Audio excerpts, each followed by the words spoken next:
Bismillahirrahmanirrahim. Assalamualaikum warahmatullahi wabarakatuh.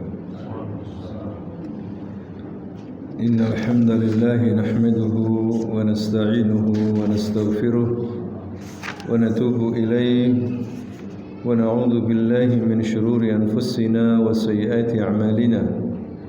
Man yahdihillahu fala mudilla lahu wa man yudlil فلا هادي له أشهد أن لا إله إلا الله وحده لا شريك له وأشهد أن محمدا عبده ورسوله اللهم صل وسلم وبارك على عبدك ورسولك محمد وعلى آله وأصحابه ومن تبعهم بإحسان إلى يوم الدين أما بعد اللهم علمنا بما ينفعنا وانفعنا بما علمتنا رب زدنا علما وارزقنا فهما وأرنا الحق حقا وارزقنا اتباعه وأرنا الباطلا باطلا وارزقنا اجتنابه وادخلنا برحمتك في عبادك الصالحين إنك ولي ذلك والقادر عليه إخواني في الدين رحمكم الله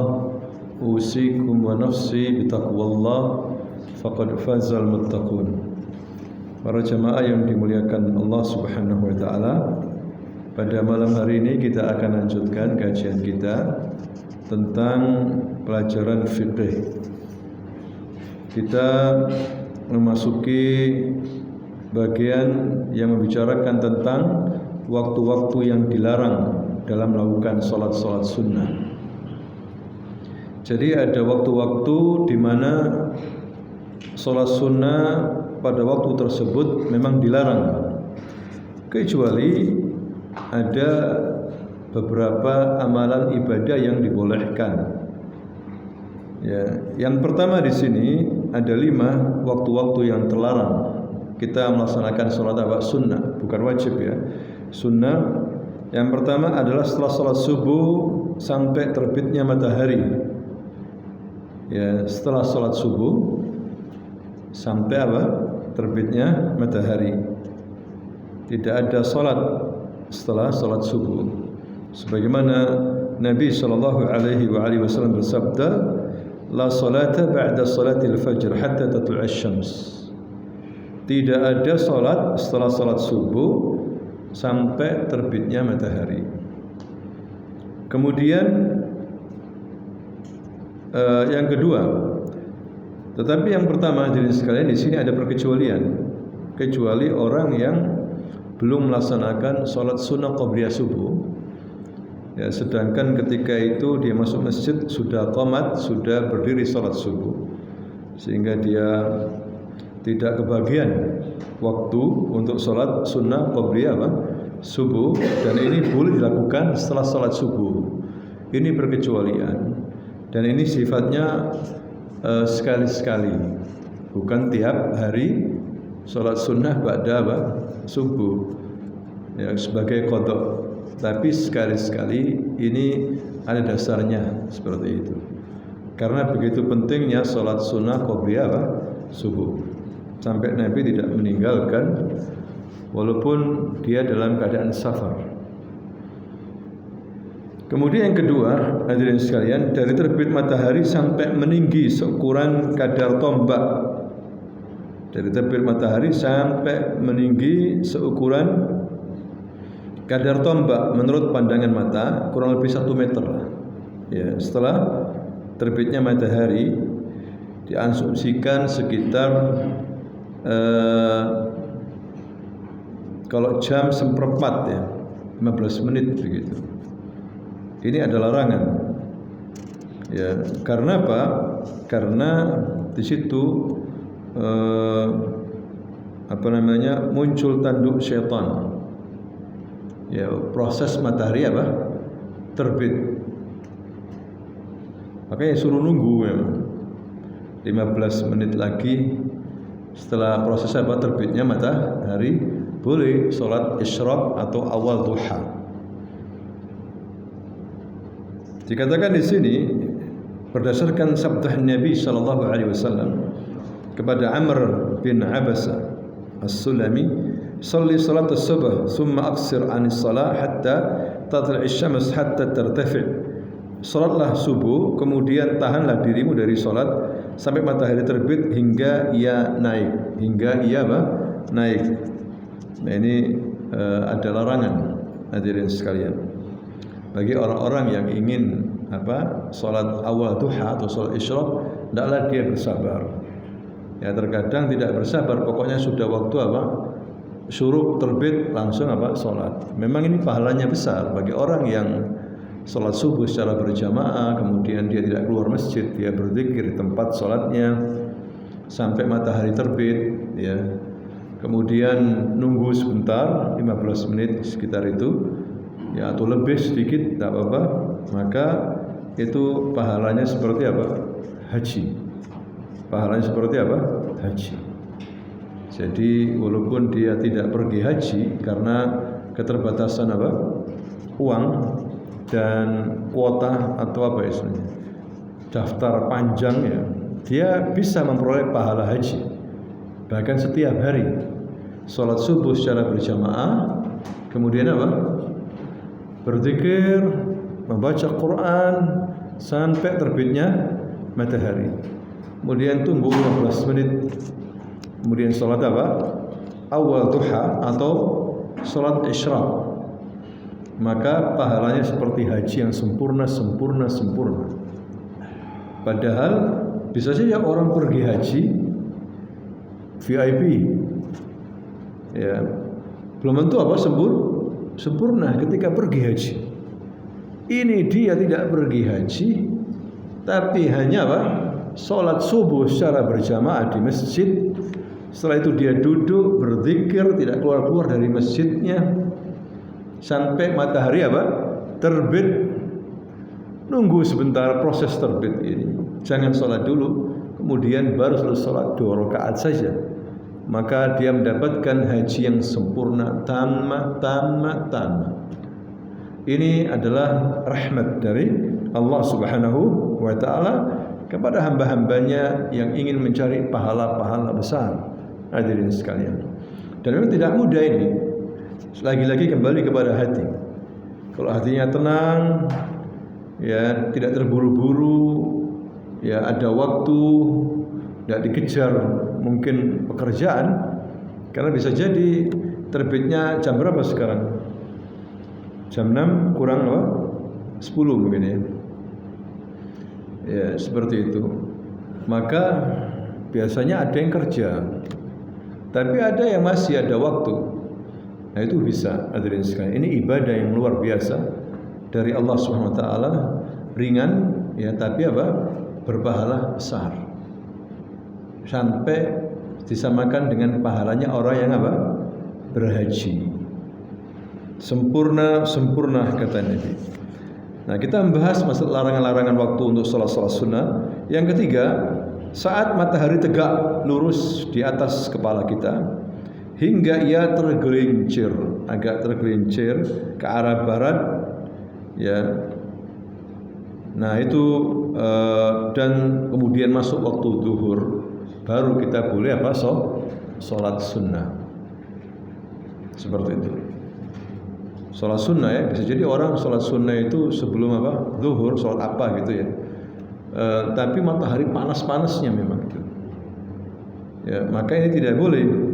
Dikatakan di sini oleh Rasulullah sallallahu alaihi wasallam, "Salasa sa'at kana Rasulullah sallallahu alaihi wasallam yanhana an nusalli fihinna wa an naqbura fihinna mautana hina tadlu'u asy-syams bazighatan hatta tartafi' wa hina yaqumu qa'imu adh-dhahirah hatta tazul wa hina tatadayyafu lil ghurub hatta taghrub."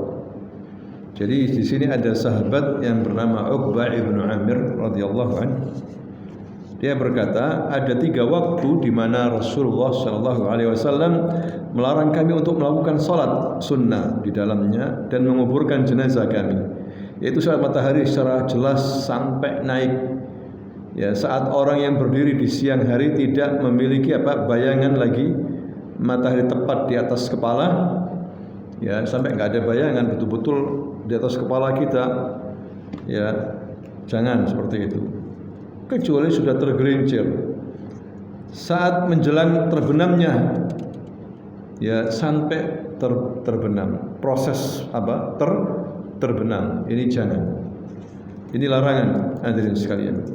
Kemudian yang keempat, dari sholat asar sampai terbenamnya matahari, ya, ada sholat sunnah ba'da sholat al-asr, yang ada sholat apa? Qabliyah asr 4 rakaat. Berdasarkan sabda Nabi sallallahu alaihi wasallam, la salata ba'da al-fajr hatta tatlu' asy-syams wa la salata ba'da al-'asr hatta taghib asy-syams. Tidak ada salat sesudah salat subuh sampai matahari apa? Terbit, dan tidak ada salat sesudah salat asar sampai matahari terbenam. Kemudian bila matahari menjelang terbenam, yang kelima matahari menjelang terbenam, ini juga tidak boleh. Tadi proses apa? Matahari terbenam tidak boleh. Ya. Nah, itulah larangan waktu untuk salat-salat sunnah. Ada hikmahnya, hadirin sekalian. Kadang-kadang Allah itu melarang sesuatu ada hikmahnya, terkadang tidak disebutkan hikmahnya, tidak semuanya. Kadang ini merupakan rahasia Allah Subhanahu wa taala. Ada yang para ulama bisa menjangkau, ada juga karena memang ada alasan yang diutarakan oleh Nabi kenapa dilarang. Ya. Dikatakan di sini dari hadis Amr bin Abasa, fa innaha asy-syamsu tatlu'u hina tatlu'u baina qarnay syaitan wa hina idzin yasjudu lahal kuffar. Sesungguhnya ia matahari terbit, ketika ia terbit berada di antara dua tanduk syaitan. Nah, itu yang tidak boleh ketika terbit, prosesnya sekitar 15 menit. Ya. Jangan, karena saat itu orang-orang kafir lagi sujud kepadanya. Jadi dari dulu sudah ada orang yang sujud kepada siapa? Matahari, menyembah matahari. Sejak zaman kapan itu? Ya, kaumnya Nabi siapa? Ibrahim sudah menyembah bintang, menyembah matahari. Ya, sampai sekarang ini ada, yaitu orang-orang Jepang misalnya. Ya, mereka itu menyembah matahari. Ya, padahal matahari makhluk dari makhluk Allah. Dia bersujud kepada Allah SWT. Ketika Rasul tanya, kemana itu matahari terbenam? Dia pergi sujud kepada Allah.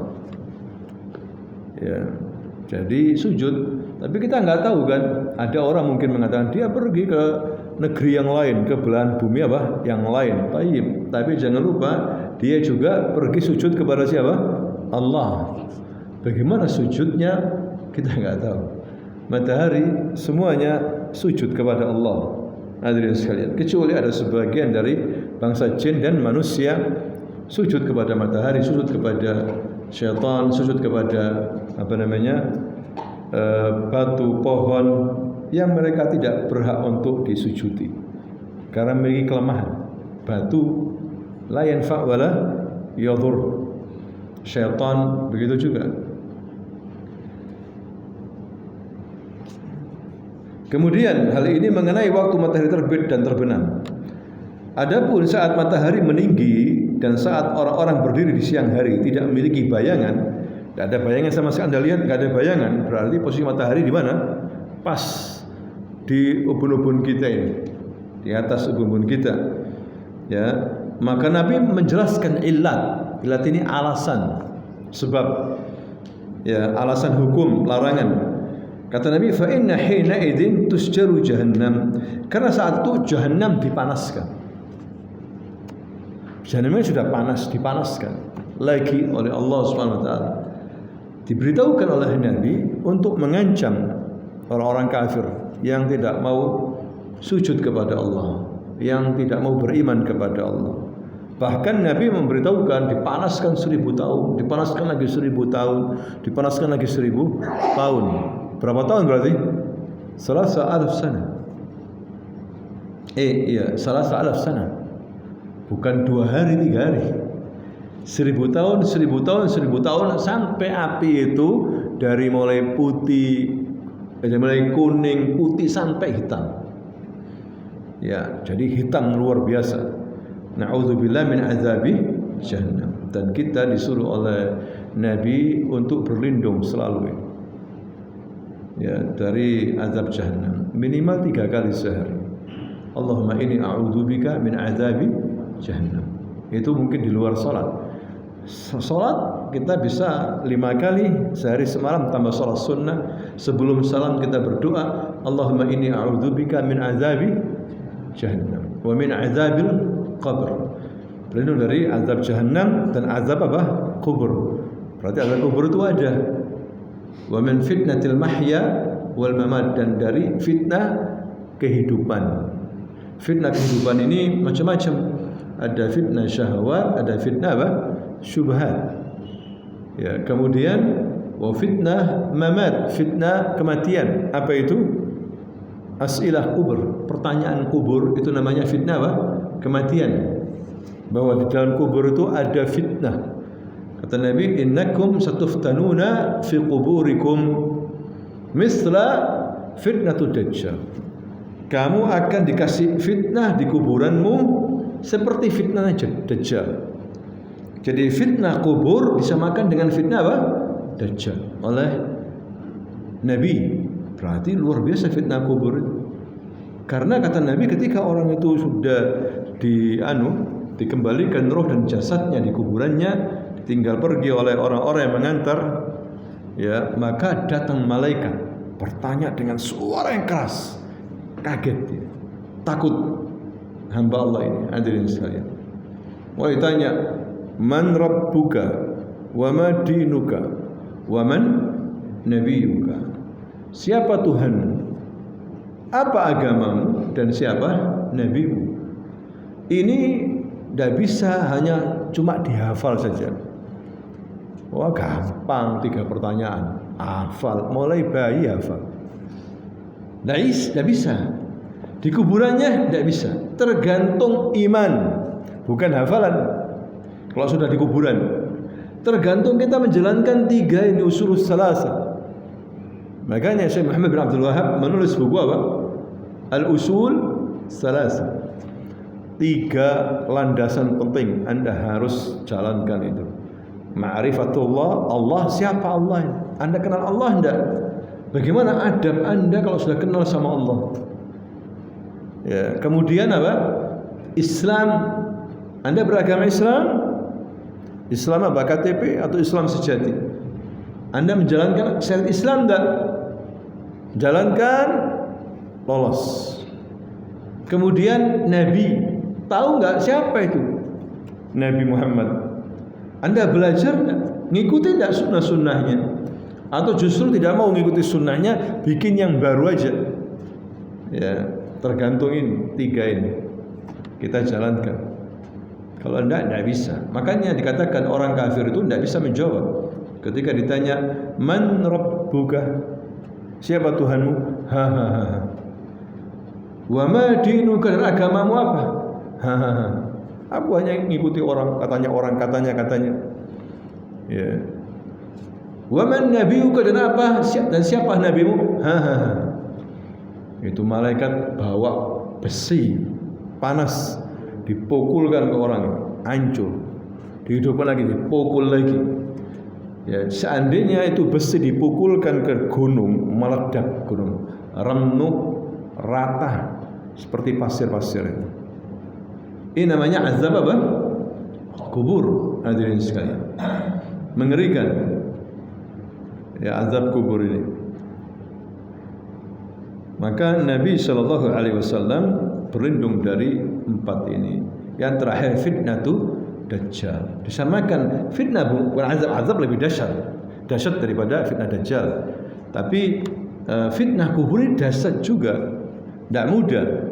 Kaget orang ini. Makanya orang-orang yang beriman, betul-betul beriman, mengamalkan, itu diberikan kekuatan oleh Allah, jiwanya, lisannya. Yusabbitullahu alladhina amanu bil qawli tsabiti fil hayati dunya wal akhirah. Ya, di dunia maupun di kuburan. Ya, di dunia betul-betul sabit, as-sabat ad-din. Apa namanya itu? Istiqamah. Konsisten dalam agama ini. walaupun fitnahnya luar biasa, diuji kemiskinan, diuji sedikit ekonomi, diuji macam-macam ujian, tetap dia istiqamah. Ya, makanya Nabi mengatakan, sayati 'alan nasi al-qabid 'ala dinihi kal qabidu 'ala al-jamr. Akan datang suatu zaman orang berpegang teguh dengan agama itu seperti apa? Berpegang teguh dengan apa? Jamr, bara api, dipegang walaupun panas, pegang. Walaupun dia luka, tetap harus pegang karena ini kebenaran ini. Tidak mudah. Ya. Tidak mudah. Waduh, sini haram, sini haram. Yang halal yang mana ini? Ya. Kalau saya ngikuti ini, betul duit banyak tapi haram, kan begitu. Nah, itulah hadirin sekalian, fitnah. Kembali kepada masalah ini tadi, ya. Jadi ketika matahari pas di ubun-ubun kita jangan sholat sunnah ya, kecuali qadha, sholat wajib. Ya. Kemudian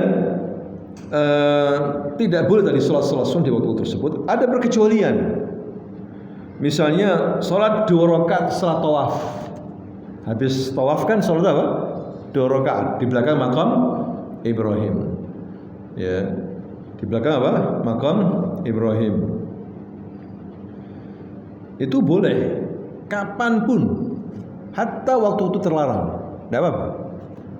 Ini beda, perkecualian istisna, tidak apa-apa. Habis tawaf pas matahari apa? Di ubun-ubun kita ini. Boleh enggak? Silakan, tidak apa-apa. Dasarnya dari Nabi SAW, ya Bani Abdi Manaf, la tamna'u ahadan tafa bihadzal bait wa shalla fihi ayya sa'atin sya'a min lailin aw nahar. Wahai Bani Abdi Manaf, kan terkenal pemegang apa? Kunci Ka'bah. Yang ngurusi apa? Haji, umrah mereka ini. Dari kerabat Nabi, hadirin sekalian. Ya, janganlah kalian melarang siapapun yang tawaf di Ka'bah ini dan melakukan sholat padanya. Kapanpun dia ingin, mau siang atau malam, jangan dilarang. Ini perkecualian. Ya. Ada juga yang mengatakan sholat tahiyatul masjid. Ada tambahnya. Maka jangan apa? Dilarang. Tahiyatul apa? Masjid. Demikian juga mengqadha qabliyah subuh sesudah salat subuh. Ya, qadha sunnah zuhur sudah asar. Lebih-lebih bila seseorang menjamak zuhur dengan asar. Demikian juga salat-salat yang mempunyai sebab seperti salat jenazah, tahiyatul masjid, salat gerhana, maka hal itu dibolehkan. Jadi perkecualian. Salat qadha boleh. Salat qabliyah subuh kan salat sunnah itu. Tapi tidak bisa dia kerjakan kecuali apa? Pada subuh, karena terlambat dia harus mengikuti imam. Jadi habis salam boleh dia berdiri. Yang menunjukkan begitu pentingnya salat qabliyah apa? Subuh yang dinilai oleh Nabi khairan minad dunya wa ma fiha. Kemudian juga salat qadha sunnah zuhur dilakukan sesudah asar, boleh. Nabi waktu itu kan habis zuhur enggak sempat sholat Nabi, banyak tamu. Nabi gunakan masjid ini untuk menerima apa? Tamu, juga bertanya, ada ini sampai asar. Belum sempat sholat apa? Ba'diyah zuhur atau qabliyah zuhur lagi. Akhirnya setelah asar Nabi sholat di qadha. Ditaruh setelah asar, bayangkan. Padahal itu ba'diyah apa? Zuhur. Boleh enggak? Boleh. Tapi tadi itu sekali-sekali, tidak tiap hari. Habis asar sholat apa? Pada zuhur. Lu hampir tiap hari dilakukan setelah asar. Tidak boleh seperti itu. Atau sholat jenazah, tidak apa-apa. Ya tadi walaupun tadi itu ada sebab, tapi ini lebih didahulukan kalau jenazah ini. Ya. Tahiyatul masjid, sholat gerhana di waktu terlarang, tidak apa-apa. Ini perkecualian. Hadirin sekalian. Demikian juga mengqadha salat fardu yang tertinggal di waktu-waktu tersebut. Ya, seperti misalnya salat subuhnya terlambat. Ya, tiba-tiba bangun udah jam 11:30 sebelum zuhur lah. Matahari pas panas-panasnya. Tidak ada bayangan. Boleh. Karena mengqadha salat apa? Fardu. Salat subuh termasuk salat apa? Fardu. Hadirin sekalian. Apalagi ada dasar dari Nabi sallallahu alaihi wasallam, man nama an salatin aw nasiyaha falyusalli idza dzakaraha. Barang siapa yang tertidur dari salat ya atau dia lupa, maka dia salat langsung saat dia itu apa? Ingat, langsung salat. Jangan tunggu-tunggu. Ya. Salat bangun-bangun jam 9. Belum salat subuh. Nanti ada acara dulu jam apa? Tak keluar sebentar. Jam 10 nanti baru apa? Salat subuh. Lah, langsung ingat saat itu salat apa? Subuh. Ya. Ada yang mengatakan wah wis percuma terlambat, enggak sholih, enggak apa-apa. Karena apa? Terlambat. Ini seenaknya sendiri. Enggak boleh. Karena ada orang-orang awam di sekitar kita. Kalau sudah terlambat, enggak sholat. Tidak boleh seperti itu. Atau ketiduran, tidak sholat. Masya Allah, Ghafur Rahim, Allah Ya, Inna Allaha afuun tuhibbul afwa. Inna Allaha afu Ghafur. Tidak sholat, tidak apa-apa. Ini tidak boleh. Ini bikin aturan sendiri, hadirin sekalian. Nah, itulah tentang waktu-waktu yang terlarang dalam sholat sunnah, kecuali ada perkecualian. Ya, kayak apa? Kalau untuk sholat fardu itu kayak bayar den, wajib ditunaikan. Ya, maka ia harus dibayar ketika seorang mengingatkannya. Oh ya Allah, anak lupa bayar den ente. Diingatkan, ya sudah saya bayar langsung. Jangan ditunda-tunda. Ada uang untuk membayar den ditunda, dosa. Mutil ghani haram, memperpanjang jangka pembayaran padahal sudah ada ini. Ya, pura-pura enggak dibayar, ini tidak boleh, hadirin sekalian. Nah, berikutnya kita masuk sujud sahwi. Sujud tilawah, sujud syukur. Ya, sujud sahwi. Yang dimaksud dengan sujud sahwi adalah sujud yang dituntut untuk dilakukan. Harus di akhir salat untuk menambal kekurangan dalam salat atau kelebihan atau keraguan. Definisi daripada apa? Sujud sahwi. Sahwi lupa, maksudnya lupa. Sujud karena apa? Lupa ketambahan, kelebihan maksudnya, lupa kekurangan atau lupa apa? Ragu. Ini yang wajib. Ya. Kalau sujud sahwi karena lupa kunut ada enggak? Tidak ada, karena kunut sifatnya sunnah. Ya, jadi orang nggak kunut subuh, lupa imamnya, kemudian sujud apa? Sahwi.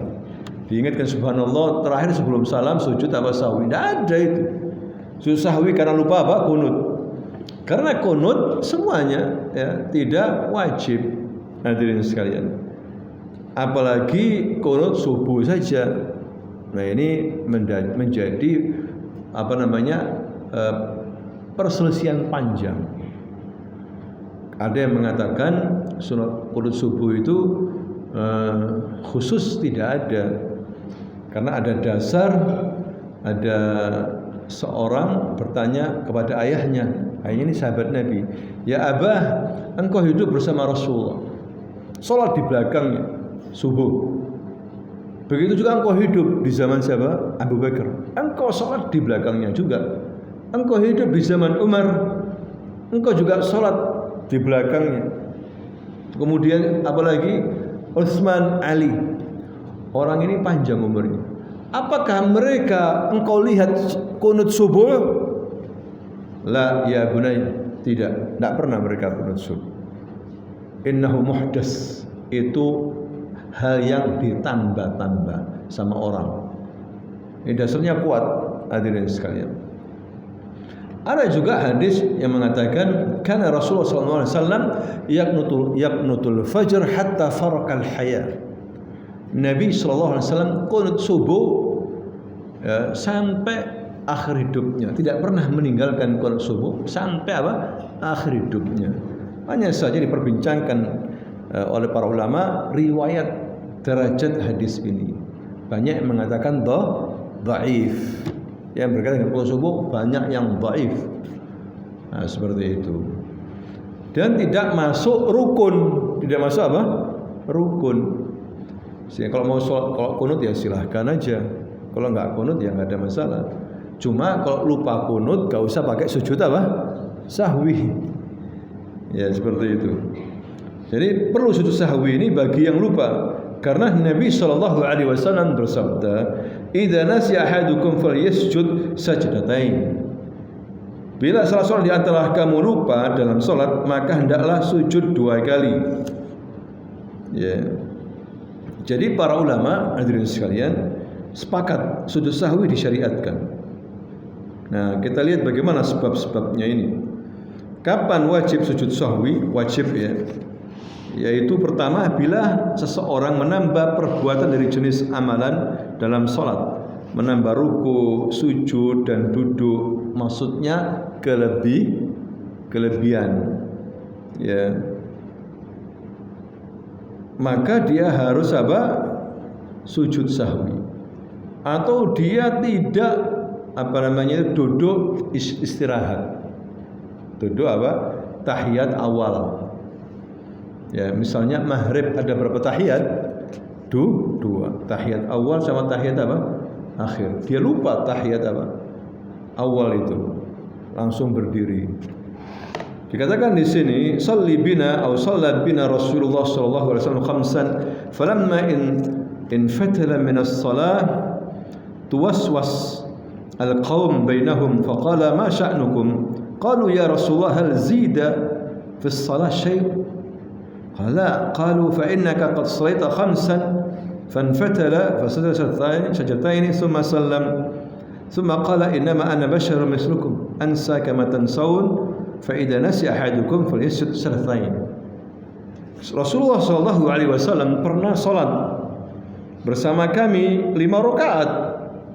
Ketika beliau telah selesai salat, maka terdengar suara gaduh di antara mereka ini para sahabat. Maka beliau bertanya, ada apa dengan kalian? Kok rame? Mereka bertanya, wahai Rasulullah, apakah sesuatu ditambahkan dalam salat ini? Rasul tidak ada. Mereka berkata, sesungguhnya Anda telah melakukan salat 5 rakaat. Lalu beliau berbalik kembali menghadap kiblat, lalu melakukan sujud 2 kali, kemudian salam. Kemudian beliau bersabda, sungguhnya aku ini hanyalah manusia biasa seperti kalian. Aku lupa sebagaimana kalian lupa. Karena itu bila seorang di antara kalian lupa, maka hendaknya dia sujud 2 kali. Hadirin sekalian. Tapi bagi makmum yang masbuk jangan ikut sujud. Paham ya? Masbuk ini ikut sujud enggak makmum? Enggak. Yang masbuk ya, enggak boleh ikut sujud. Karena kalau ikut sujud dia harus salam, sedangkan dia harus nambah lagi. Paham? Kecuali imam yang masbuk. Dia baru sholat 2 rakaat. Imamnya sudah 5 rakaat. Imamnya sujud sahwi. Makmum yang masbuk tidak usah sujud sahwi. Karena kalau sudah ikut sujud sahwi, dia menyelesaikan sholat. Ya kan? Padahal dia harus berdiri lagi. Jadi tidak harus mengikuti imam. Kalau masbuk, kalau nggak masbuk harus mengikuti imam. Jadi tambah atau kekurangan tidak boleh dia diam, tidak peduli sekali. Yang penting sholat sudah. Padahal anak lupa ini 5 apa 4 apa 3. Tidak boleh kemudian dia salam, tidak sah sholatnya. Harus dihukumi yakin. Yakin apa? Yakin kurangnya ditambah. Yakin kelebihan harus sujud sahwi. Paham ya? Tidak boleh. Harus dia berhukum. Oh iya, saya kurang 1 rakaat. Baik. ya sholat lagi, kemudian apa? Salam, atau sebelum salam sujud apa? Sahwi. Atau sudah kelebihan, ya sudah langsung sujud sahwi. Sudah kelebihan, salam, kemudian apa? Sujud sahwi. Sehingga ada yang mengatakan kalau kurang sujud sahwinya sebelum apa? Salam. Kalau kelebihan sujud sahwinya setelah apa? Salam. Cuma ada yang mengatakan terserah, yang ingatnya kapan. Ya, boleh sebelum salam atau sesudah apa? Salam. Dua-duanya hadirin sekalian. Bila tambahan sholat ya diketahui saat langsung waktu sholat itu, maka dia wajib duduk saat mengingatnya. Kalau misalnya sudah 4 rakaat, dia ingat, imamnya ini ingat, berarti langsung duduk aja, begitu, nggak usah diteruskan. Sekalipun ia sudah ruku, ya, karena seandainya dia melanjutkan kelebihan tersebut sepengetahuannya, maka telah menambah sesuatu dalam sholat dengan sengaja dan dilarang itu. Jadi kalau sudah apa, dia seharusnya tahiyat akhir ya, dia berdiri, ingat, ya duduk aja, gak boleh dia menambah, karena dia tahu. Kalau sudah tahu ditambah, ya tidak boleh. Hadirin sekalian, kecuali kalau nggak tahu. Ada yang mengingatkan, dia duduk. Kemudian yang kedua, mengucapkan salam sebelum sholatnya sempurna berdasarkan hadis Imran bin Husain. Ya, mengucapkan salam sebelum sholatnya apa? Selesai. Maksudnya gimana ya? Ya mungkin dia masih 2 rakaat kemudian apa? Salam, padahal belum selesai rakaatnya. Ya berarti apa? Kekurangan, kurang sholat, kurang rakaatnya. Maka dia harus apa? Sujud sahwi setelah menambah rakaat. Tambah rakaat. Sholat maghrib cuma 2 rakaat, kemudian salam. Orang-orang bilang, loh kamu cuma 2 rakaat, subhanallah, kurang 1. Tambah dia, ya 1 rakaat. Kemudian sebelum salam apa? Sujud sahwi. Seperti itu. Di sini ada kejadian, sallama Rasulullah sallallahu alaihi wasallam fi salat rakaat min al-'asr, thumma qama fa dakhala al-hujra fa qama rajulun basitul yadaini fa qala aqsirat salah ya Rasulullah, fa kharaja مغضبا فصلى ركعة التي كان ترك ثم سلم ثم سجد سجدتي sahwi thumma sallama. Rasulullah sallallahu alaihi wasallam mengucapkan salam pada rakaat ketiga dari salat asar. Kalau salat asar berapa rakaat? 4. Kemudian beliau bangkit lalu masuk rumah. Rasul itu begitu, nggak lama-lama zikirnya, kemudian kadang mungkin ada sesuatu langsung dia habis salam masuk rumah. Lalu seorang laki-laki kedua tangannya panjang berdiri seraya berkata, apakah sholat dikasar wahai Rasul? Dikurangi, ada yang pengurangan ya Rasulullah. Maka beliau keluar dalam keadaan dibuat gusar, agak marah begitu. Lalu beliau sholat 1 rakaat tertinggal, kemudian mengucapkan salam, kemudian sujud sahwi 2 kali, kemudian salam. Nah di sini Nabi padahal kurang sujud sahwinya setelah apa? Salam. Jadi tidak apa-apa. Setelah salam, sebelum salam tidak ada masalah. Kemudian yang ketiga yang harus melakukan sujud sahwi, melakukan kesalahan bacaan yang mengubah makna karena lupa. Karena bila sengaja maka ia batalkan sholat, maka bila lupa ia wajib sujud sahwi. Ya, kesalahan bacaan maksudnya yang memang karena lupa ya, belum baca apa?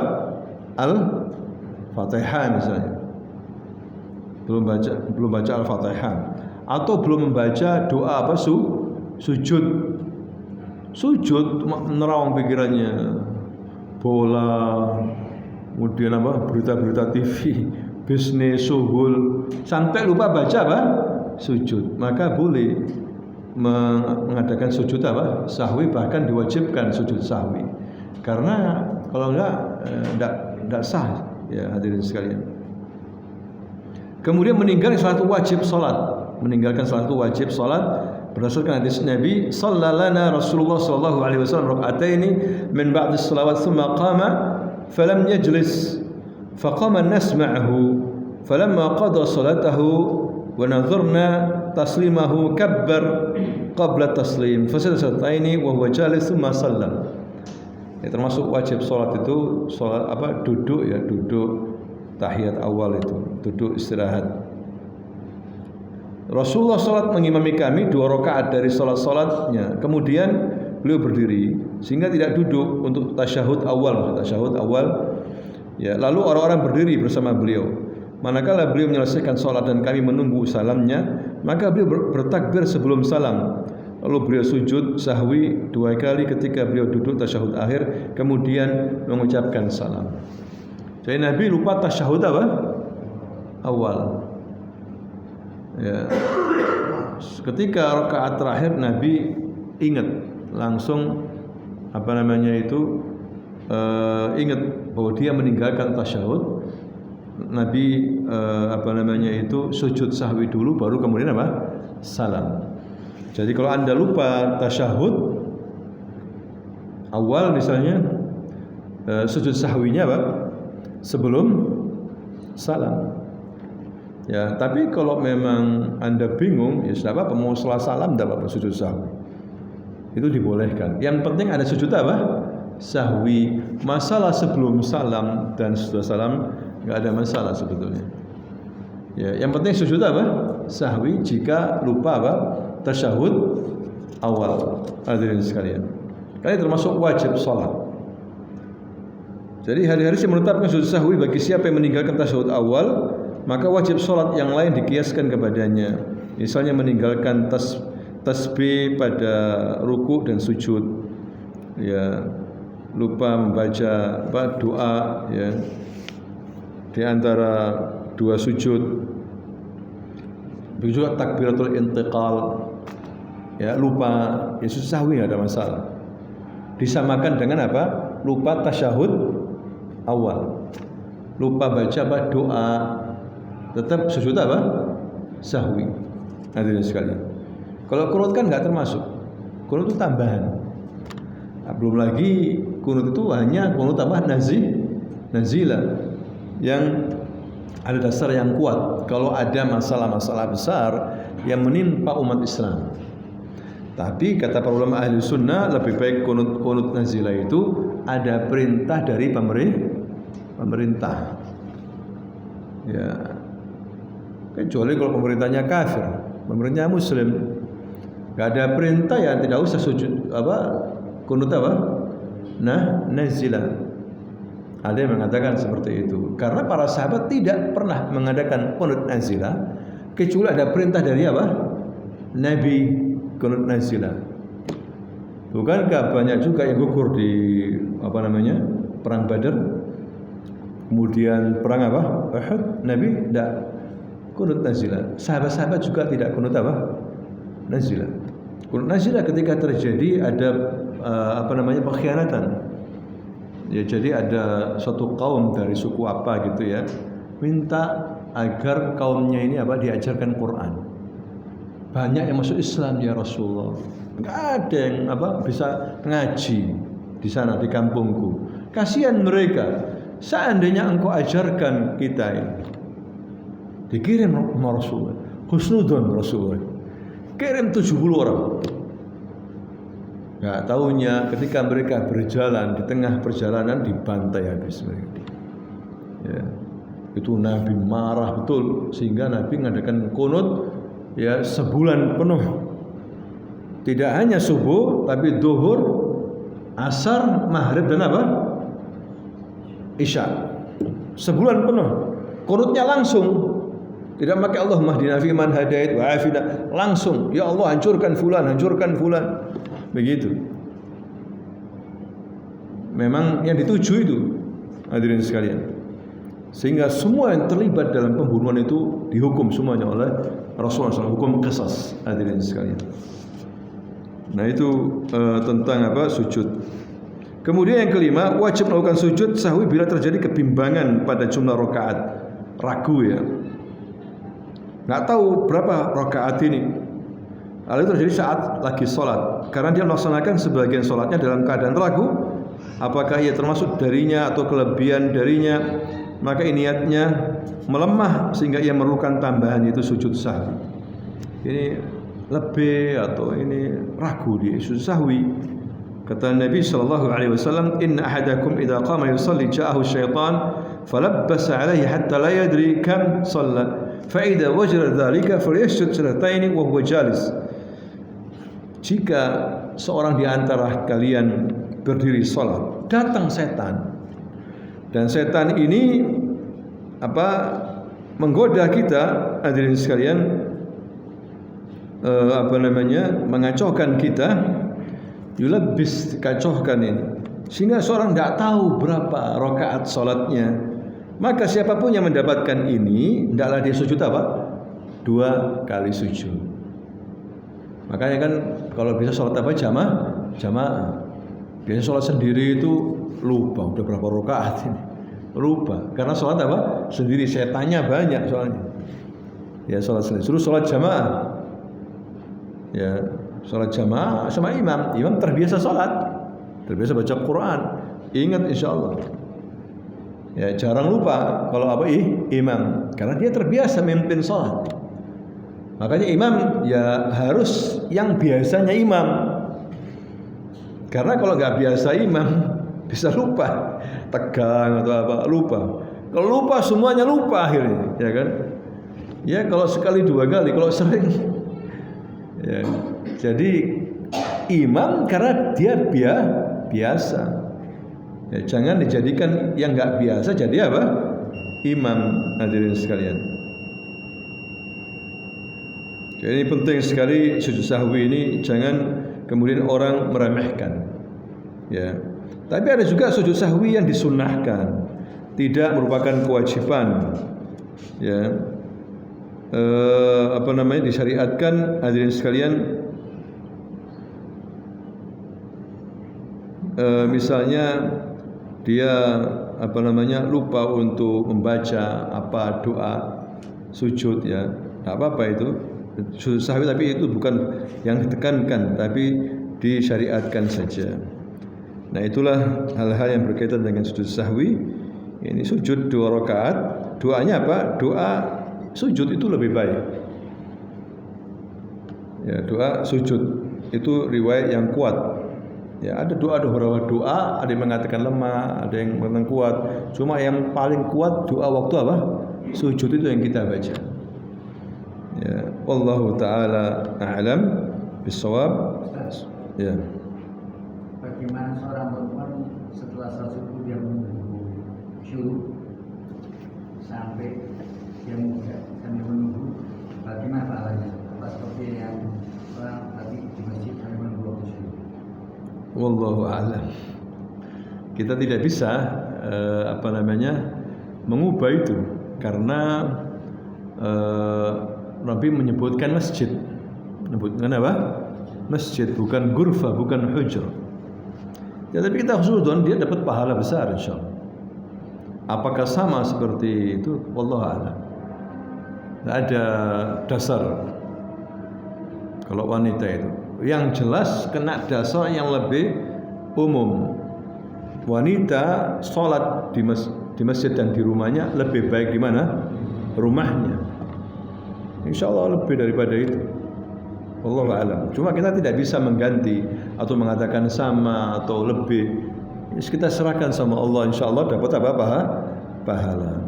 Mungkin melebihi itu kita nggak tahu. Tapi yang jelas yang mendapatkan pahala haji sempurna itu sholat di mana? Masjid. Subhanakallahumma bihamdika asyhadu an la ilaha illa anta astaghfiruka wa atubu ilaik. Assalamualaikum warahmatullahi wabarakatuh.